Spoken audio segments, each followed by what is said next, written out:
चलिए आज हम लोग सीखेंगे MS पेंट में होम टैब के क्लिपबोर्ड और इमेज ग्रुप ऑप्शन का यूज। तो सबसे पहले क्लिपबोर्ड में दिया हुआ है पेस्ट कट कॉपी और पेस्ट के अंदर दिया हुआ है पेस्ट फ्रॉम।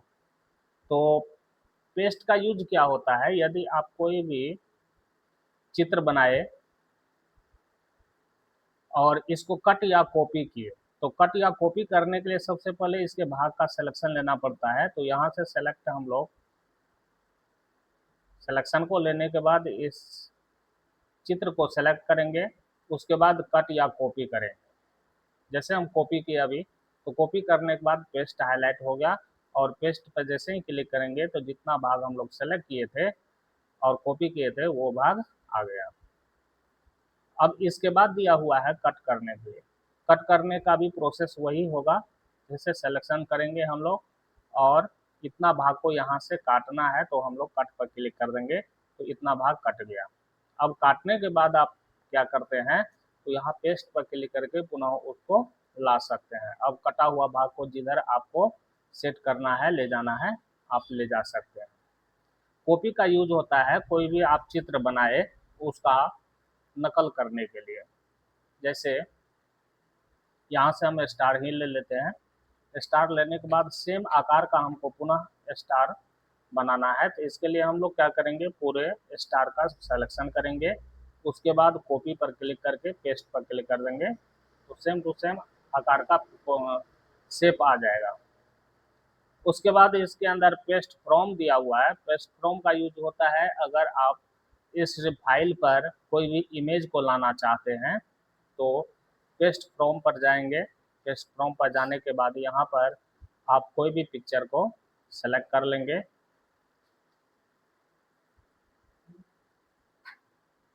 तो चलिए ये लोगो हम सेलेक्ट कर लिए, उसके बाद ओपन कर देंगे। तो यहाँ पर देख रहे हैं पेस्ट फ्रॉम से हम लोग का इस फाइल पर कोई भी इमेज आ गया। इसके बाद हम चलते हैं इमेज ग्रुप। इमेज ग्रुप में 4 गो ऑप्शन है।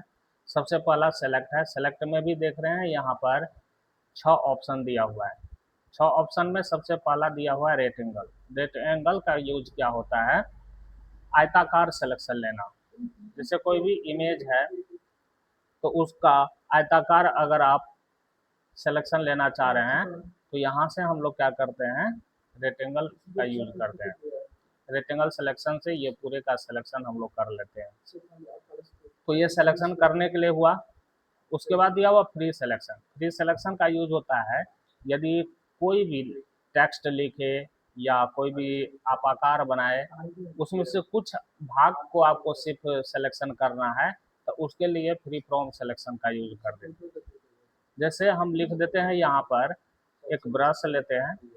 ब्रश लेने के बाद यहाँ लिख देते हैं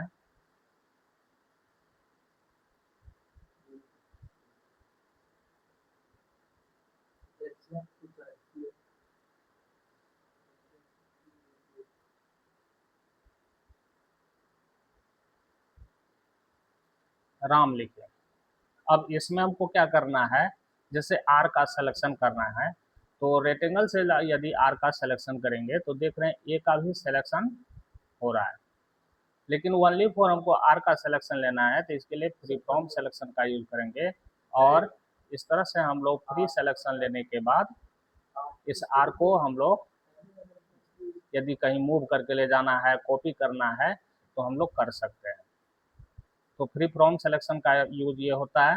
उसके बाद सेलेक्ट ऑल दिया हुआ है। सेलेक्ट ऑल हो गया, जितना मेरा वर्क एरिया है ये पूरे वर्क एरिया को सिलेक्शन करने के लिए यहाँ से सेलेक्ट ऑल का यूज करते हैं। इसका शॉर्ट की कंट्रोल+A होता है। इसके बाद इन्वर्ट सिलेक्शन। इन्वर्ट सिलेक्शन होता है यदि आप सिलेक्शन किए हैं, जैसे ए का सिलेक्शन हम लोग किए हैं अभी, फ्री फ्रॉम सिलेक्शन से ए का सिलेक्शन कर दिए। अब इसमें क्या करना है, इन्वर्ट सिलेक्शन करना है, मतलब ये सिलेक्शन को पलटना है। तो अभी जैसे हम लोग सिर्फ ए का सिलेक्शन किए हैं तो डिलीट करेंगे तो ए डिलीट होगा, लेकिन अभी हम लोग क्या करेंगे, इन्वर्ट सिलेक्शन कर देंगे तो यहाँ से सिलेक्शन पलट जाएगा, बदल जाएगा और आर और एम होगा। जैसे डिलीट करके दिखा रहे हैं, यहाँ पर देखिए डिलीट करने के बाद आर और एम हुआ, ए रह गया। तो यहाँ से सिलेक्शन को पलट करके हम लोग उसके बाहर वाले इमेज को या कोई भी टेक्स्ट को हम लोग डिलीट कर सकते हैं। अब इसके बाद डिलीट दिया हुआ है सिलेक्शन किया हुआ को डिलीट करने के लिए। यदि आप रेक्टेंगल से सिलेक्शन किए हैं तो इस चीज़ को डिलीट करने के लिए डिलीट का यूज होता है, और कीबोर्ड से भी आप डिलीट बटन दबा करके डिलीट कर सकते हैं।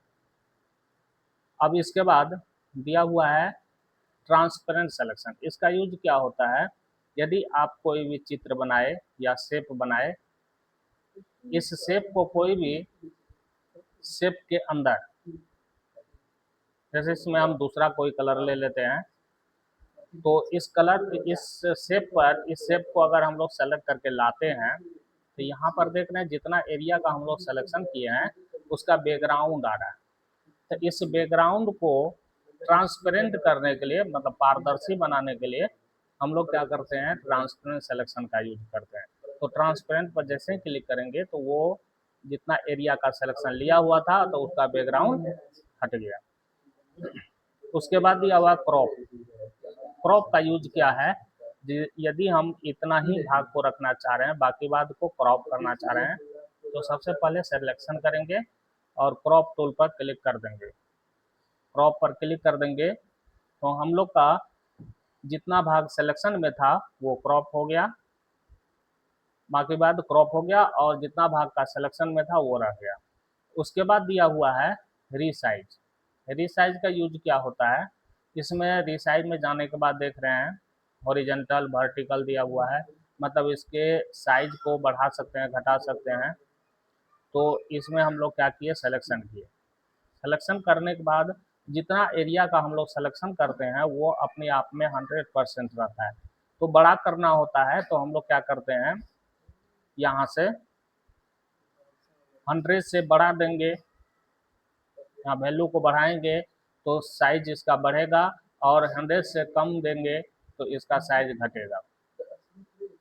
तो यहाँ पर हम क्या करते हैं, इसमें अभी फिलहाल 50 दे देते हैं, कम देते हैं, तो इसका साइज देखिए आपको क्या हो गया, छोटा हो गया। ठीक है। इसके बाद यदि आपको यहाँ पर दिया मेंटेन एक्सेप्ट रेटियो, इसका यूज क्या होता है, यदि आपको सिर्फ हॉरिजेंटल या वर्टिकल किसी एक का ही परिवर्तन करना है तो इसका मार्क हम लोग हटा देंगे, क्योंकि अभी हम लोग अगर ये इसमें मार्क लगा हुआ है, अगर हम इसमें नंबर टाइप कर रहे हैं तो देखेंगे हॉरिजेंटल और वर्टिकल दोनों का साइज क्या हो रहा है, चेंज हो रहा है। ठीक है। लेकिन यदि आप क्या करना चाह रहे हैं, सिर्फ ये हॉरिजेंटल को बढ़ाना चाह रहे हैं, वर्टिकल को नहीं, तो इसके लिए आप क्या करते हैं, यहाँ से इसका मार्क हटा देंगे और इसमें हम लोग 120 कर देते हैं और ओके करेंगे तो देखेंगे इसका हॉरिजेंटल बढ़ गया लेकिन वर्टिकल नहीं बढ़ा। तो इस तरह से हम लोग इसमें इसका मार्क लगा करके जब हम लोग करेंगे तो दोनों का सेम साइज रहेगा, और मार्क हटा करके जब भी हम लोग इसमें साइज को बढ़ाने या घटाना होगा इसमें डालेंगे तो हॉरिजेंटल या वर्टिकल ही घटेगा या बढ़ेगा। उसके बाद यह एसक्यू। एसक्यू दिया हुआ है ये तिरछा करने के लिए, जो कितना डिग्री आपको तिरछा करना है। तो अब यहाँ पर हम जैसे इस शेप को सेलेक्ट कर दें, सेलेक्ट करने के बाद इसमें जितना डिग्री आपको लेफ्ट या राइट जिधर आपको झुकाना है, तो यहाँ पर आप क्या करते हैं, अगर लेफ्ट में झुकाना है तो माइनस में वैल्यू देंगे, और राइट में अगर झुकाना है तो यहाँ प्लस में वैल्यू देंगे। जैसे हम दे दिए यहाँ पर 20, तो अभी प्लस में दिए हैं तो ये राइट की ओर झुकाएगा। इसी तरह से अगर आपको लेफ्ट में झुकाना है तो यहाँ पर माइनस में हम लोग वैल्यू देंगे।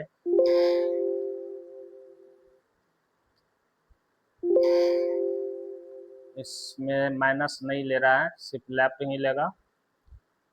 अब इसके बाद वर्टिकल में भी उसी तरह से सेम टू सेम हम लोग कर लेंगे। इसके बाद दिया हुआ है रोटेट। रोटेट का यूज क्या होता है, एक इमेज लेकर के हम समझाते हैं रोटेट का यूज क्या होता है। तो यहाँ से पेस्ट फ्रॉम लिए,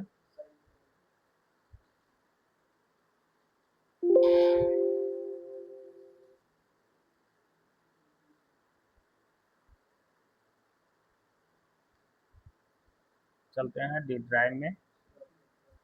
ई ड्राइव में हम लोग चलेंगे, यहाँ से लेते हैं फ़ोटो, कोई भी हम लोग एक फ़ोटो ले लेते हैं। फ़ोटो लेकर के हम लोग समझते हैं।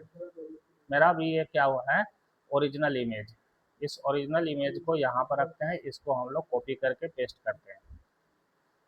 अब इसके बाद क्या करना है, जैसे इसमें रोटेट राइट 90 डिग्री दिया हुआ है, तो राइट की ओर यहाँ सिंबल बता रहा है, राइट इधर की ओर हम लोग क्या होगा, ये रोटेट करेगा, जैसे ये देखिए। इसके बाद फिर हम लोग का ये ओरिजिनल इमेज है, इसको लेफ्ट की ओर हम लोग को 90 डिग्री करना है, तो ये लेफ्ट की ओर रोटेट करेगा। उसके बाद यहाँ पर दिया हुआ है रोटेट 180 डिग्री, तो इधर से राइट की ओर देख रहे हैं घुमा रहा है, और डायरेक्ट इसको घुमा करके ऊपर का नीचे कर देगा। इस तरह से रोटेट 180 डिग्री का यूज होता है। उसके बाद दिया हुआ है यहाँ पर फ्लिप वर्टिकल। फ्लिप वर्टिकल जैसा है उसी को, जैसे हम लोग कैलेंडर पलटते हैं उस प्रकार से ये पलट देगा। उसके बाद दिया हुआ है फ्लिप हॉरिजेंटल, इस तरह से पलट देगा। तो हम लोग का क्लिपबोर्ड और इमेज ग्रुप का यूज हो गया।